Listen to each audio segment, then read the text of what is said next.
नमस्कार, मैं हूँ सुजाता और एक बार फिर से स्वागत है आपका हमारे चैनल आरोग्य वेदिका पर। आज हम फिर से एक केस स्टडी के साथ आपके सामने आए हैं और इस केस स्टडी के लिए हमारे साथ में हैं मिसेस सजना चौधरी जी। नमस्कार आंटी, कैसे हैं? अच्छी हूँ। तो ये हमारे पास कुछ दिन पहले लगभग 20 से 25 दिन पहले आए थे और उस समय इनके हाथ में सीधे राइट हैंड में प्रॉब्लम थी। इनको पूरे हाथ में दर्द रहता था, अकड़ा हुआ ये हाथ रहता था, ऊपर नहीं उठ पाता था और एक साइड की गर्दन में भी काफी समस्या रहती थी। दिन भर आपको दर्द रहता था या दिन भर और रात को बहुत ज्यादा होता था, जैसे पीछे नहीं जाता था बिल्कुल भी, ऊपर पीछे, मतलब इसमें तो ऑल टाइम ही दर्द था। जी हाँ, जी। रात तो हाथ को उठाने में बहुत समस्या थी, अपने हाथ से कंघी करने में जब ये हमारे पास आए थे। लेकिन आज आप हाथ उठाकर दिखाएंगे एक बार हम सभी हमारे दर्शकों को। बहुत पीछे भी जाता है, ऊपर भी, अब कुछ दिक्कत नहीं है। बहुत अच्छे से अब पूरी समस्या इनकी दूर हो चुकी है। तो एक बार मैं आपको शॉर्ट में पूरा केस समझाना चाहती हूँ, फिर हम इन्हीं से समझेंगे कि क्या समस्या थी और किस तरीके से हमने उपचार किया। तो जब आप सबसे पहले हमारे पास आए थे, लगभग 9 महीने पहले से उससे आप बीमार थे और ये समस्या थी।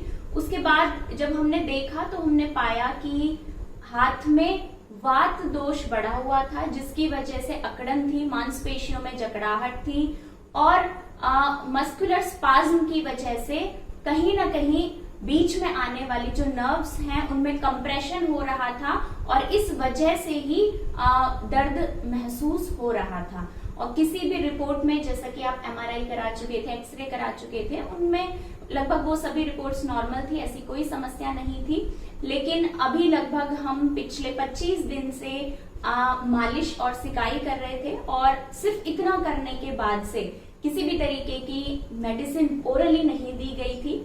थोड़ा परहेज उसके साथ में जरूर बताया गया था और सिर्फ इतना करने से आज लगभग 25 दिन बाद आप बिल्कुल स्वस्थ हैं। तो मालिश के लिए हमने कुछ मेडिकेटेड ऑयल यूज किया था। अगर आपको भी कुछ इस तरीके की समस्या है तो सबके लिए वो अलग अलग तरीके के हो सकते हैं। उसको गर्म करके और लगभग आधा कटोरी के आसपास, शायद 40 से 50 ml तेल से रोज आपकी मालिश होती रही है। शाम के समय मालिश होती थी ताकि रात को किसी भी तरीके का काम नहीं होने की वजह से मालिश और सिकाई के बाद आप उसको ढककर जब लेटेंगे तो रात भर गर्म रहेगा वो वाला एरिया, और जिसकी वजह से जो वात दोष बढ़ जाता है, जिसके कारण दर्द होता है, वो शांत होगा और मांसपेशियों में भी लचीलापन आएगा, जिसकी वजह से जो नर्व एंडिंग्स में जो कंप्रेशन हो रहा होगा वो कहीं ना कहीं उसकी वजह से ठीक होता है। तो अब हम आप ही से सुनते हैं पूरी स्टोरी को। सबसे पहले जब आप आए थे, उसके भी 9 महीने पहले से आप परेशान थे, तो सबसे पहले ऐसा क्या हुआ था जिससे आपको दर्द शुरू हुआ? मेरे को, मैं क्या, एक रोज छत पे से आ रही थी, अच्छा, कपड़े लेके। जी जी। तो सिड्डू में थोड़ा सा पानी गिरा हुआ था, तो पैर फिसल के मैं गिर गई। अच्छा अच्छा। गिरी तो उसके बाद 1-2 दिन बाद में ये लगा क्या शायद इसमें लगी और दर्द होने लग गया। जी जी। वो तरी आज 2-3 दिन बाद डॉक्टर के पास गई, हड्डी वाले डॉक्टर के पास। जी जी। वो देख के बोले क्या इसमें कोई बारीक बारीक मसल्स आती है अपने धागे जैसी, वो टूट गई, नर्व्स में इंजरी हो गई, शायद ऐसा कुछ बोला होगा उन्होंने। तो वो बोला कि भाई अभी उन्होंने 6-7 दिन की दवाई दी, 7 दिन की जी, और बोलो आप ये दवाई खाओ, वो ठीक हो जाओगे, थोड़ा इससे काम कम करो।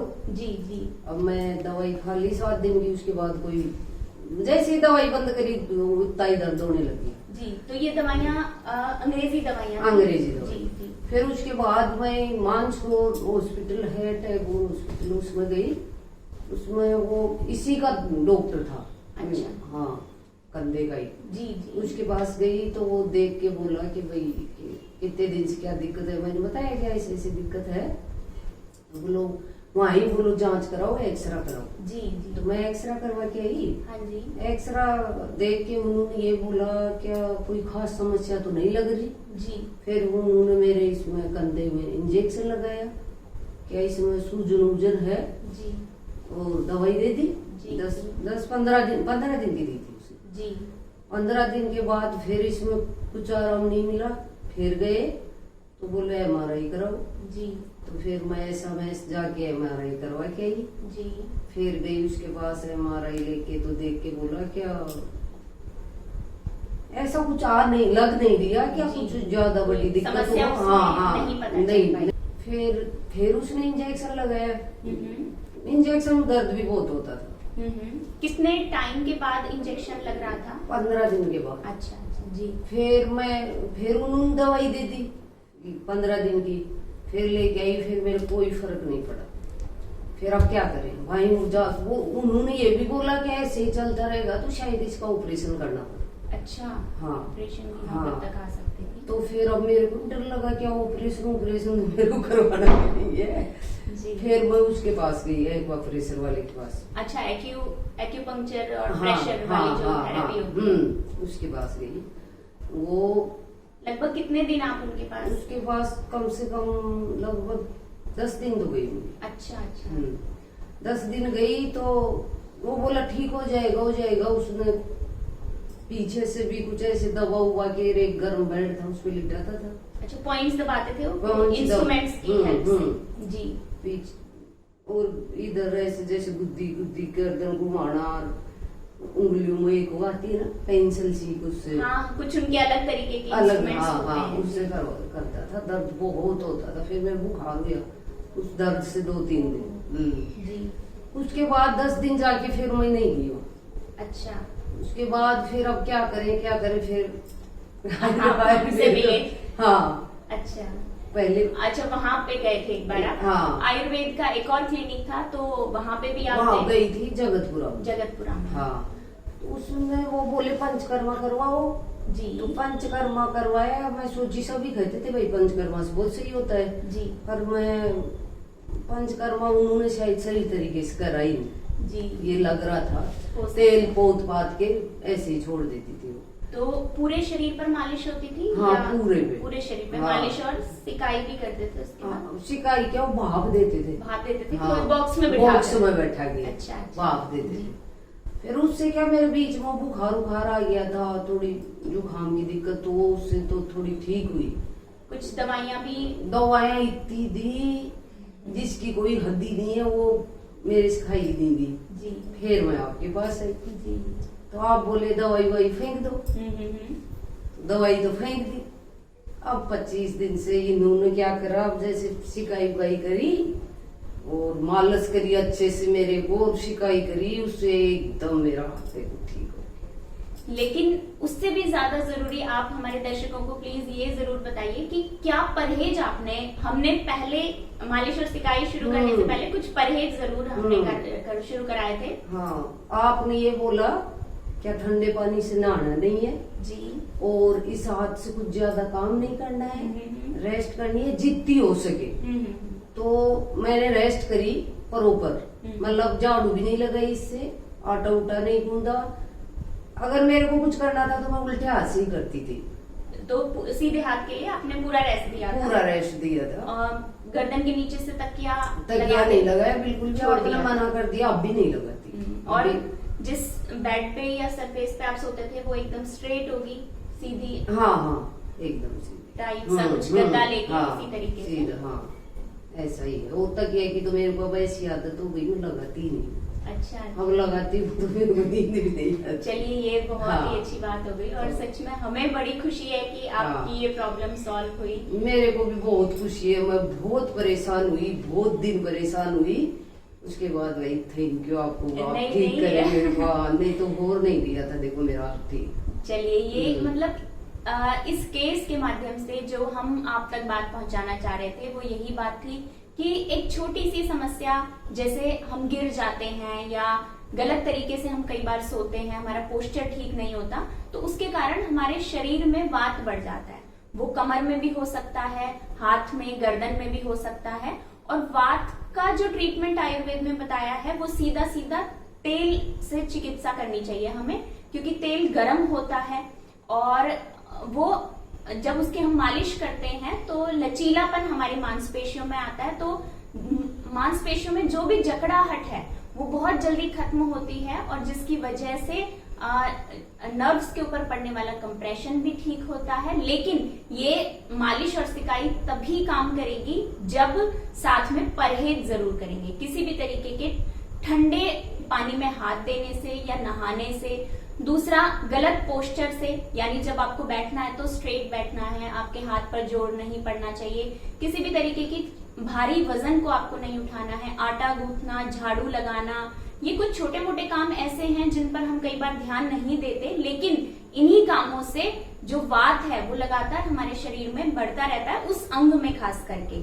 तो सबसे पहला काम, अगर आपको दर्द होता है चाहे कमर का चाहे हाथ का, वो यही करना है कि रेस्ट देना है बॉडी को, ऐसे किसी भी कामों से बचना है, ठंडे पानी से बचना है, ठंड में रहने से बचना है। आप एसी या कूलर में तो नहीं रहते थे? नहीं रहती थी, बिल्कुल पंखा चला के रहते थे, और पसीना शरीर से निकलता था। और मुझे भी याद है कि अभी ये जो 20-25 दिन आपने बड़ी मेहनत करी है, पूरा पसीना निकलता रहता था। हम जानते हैं कि गर्मी का मौसम चल रहा है, करते थे तब कितना पसीना आता था। बिल्कुल बिल्कुल।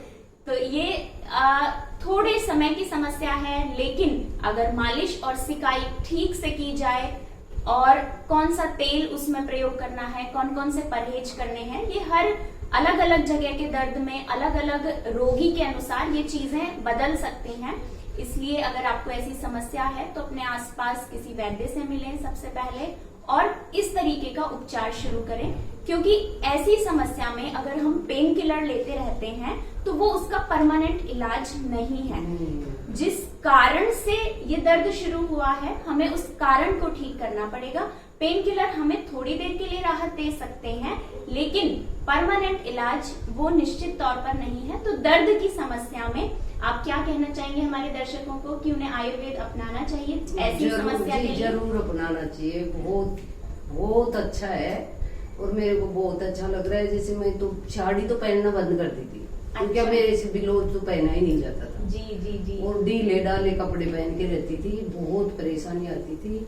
अब मैं तो सोचती हूँ कि आयुर्वेद बहुत अच्छा। चलिए, जान के पैथी तो खैर सभी अच्छी हैं, हाँ। हमें समय समय पर हर तरीके के ट्रीटमेंट की जरूरत है, लेकिन ये जानना बहुत जरूरी है कि किन बीमारियों में खास करके आयुर्वेद आपके लिए शुरुआत से मददगार हो सकता है। हाँ, ताकि आप समय खराब ना करें। कहीं भी दर्द होता है तो शुरुआत में मालिश, सिकाई या और भी कई तरीके की पंचकर्म चिकित्सा हो सकती है, तो उनका प्रयोग करके कई जगह पर हम सिकाई अलग अलग तरीके की कराते हैं। जैसे कई बार भाप से सिकाई देते हैं। आपके लिए जो सिकाई का हमने प्रयोग किया था, अजवाइन की हमने पोटली बनाई थी। लगभग 100 से 150 ग्राम अजवाइन को किसी सूती कपड़े में आपको बांधना है, और उसमें लगभग 20 ग्राम के आसपास आपको नमक मिला देना है। क्योंकि नमक एक बहुत अच्छा ऐसा द्रव्य है जो कि वायु को शांत करता है, हमारे शरीर में गर्म होता है और मांसपेशियों में लचीलापन लाने में बहुत ज्यादा मददगार होता है।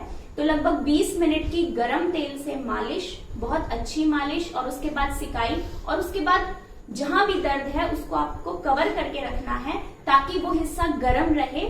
लगभग पूरी रात जब तक आप रेस्ट करेंगे उस बीच में वो गर्म रहे। तो ऐसे धीरे धीरे करके 10 दिन, 15 दिन, 20 या 25 दिन के अंदर अंदर आपका वो वात शांत होगा और उस समस्या में बिल्कुल राहत मिल सकती है। तो एक बार फिर से आपका बहुत बहुत धन्यवाद कि आप हमारे साथ आए और हमारे दर्शकों को आपने अपना एक्सपीरियंस साझा किया, ताकि वो भी ऐसी किसी समस्या से, क्योंकि आप खुद मुझे अभी भी याद है जब मैंने आपसे रिक्वेस्ट की थी कि आप हमारे दर्शकों के सामने आइए, तो आपने बोला बिल्कुल। हाँ, अगर इस माध्यम से और भी भला हो सके। पास आई थी और तब आप शुरू मालिश करते थे तो मेरे टप टप आंसू नहीं पड़ते थे, इतना दर्द था, बहुत बहुत ज्यादा दर्द था, सच बहुत में परेशान। आपके माध्यम से और बहुत सारे लोगों को मुझे उम्मीद है कि अब एक नई दिशा मिलेगी, गाइडेंस मिलेगा कि ऐसी कोई भी समस्या है तो आप पेन किलर्स पे ज्यादा दिन तक निर्भर ना रहें, आप परहेज जरूर करें, और साथ में मालिश, सिकाई या पंचकर्म, और भी पंचकर्म की अलग अलग विधाएं। तो ये क्या नाम है, हकीकत है। मैं ये सोच रही थी कि मेरा हाथ कभी ठीक ही नहीं हो जी, पर अब क्यों, क्या 9 महीने हो गए थे मेरे हाथ। बिल्कुल बिल्कुल। और इतने लंबे समय के दर्द को झेलकर सच में एक डिप्रेशन वाली कंडीशन भी आ जाती है, और दिन भर अपना ऐसा लगता है कि पूरा दिन खराब हो रहा है, काम नहीं कर पा रहे, फिर काम नहीं होता तो थोड़ी गुस्सा भी आता है, बच्चों पे चिल्लाना उल्लाना। सच में आप जो प्रॉब्लम्स बता रहे हैं बहुत ही प्रैक्टिकल प्रॉब्लम्स हैं ये, जो पेशेंट्स को ऐसे पेन जिन पेशेंट्स को रहता है जो फील करते होंगे। तो नॉलेज के अभाव में कई बार हमें नहीं पता होता कि ये चीज आयुर्वेद से सही हो सकती है, पर हम सभी को ये जानना जरूरी है कि ऐसी कौन सी बीमारियां हैं जिनमें आप शुरुआत में ही अगर आयुर्वेदिक तरीके से इलाज लेंगे तो बहुत जल्दी आपको उस दर्द से, या लाइफस्टाइल डिसऑर्डर्स में जैसे आयुर्वेद का बहुत अच्छा रोल है। तो मुझे उम्मीद है कि आज का ये जो हमारा सेशन था, ये जो केस स्टडी हमने आपके सामने रखी, ये आपके लिए बहुत हेल्पफुल रहेगा। अगर वीडियो से रिलेटेड कोई भी क्वेरी है तो आप हमारे कमेंट बॉक्स में लिखकर हमसे पूछ सकते हैं। अगर वीडियो पसंद आया तो लाइक जरूर करें, और आपके परिवार में कोई भी इस तरीके की समस्या से पीड़ित है तो उनको जरूर ये वीडियो शेयर करें ताकि उनकी बहुत हद तक मदद हो सके। तो जल्दी ही मिलते हैं अगले वीडियो में। धन्यवाद।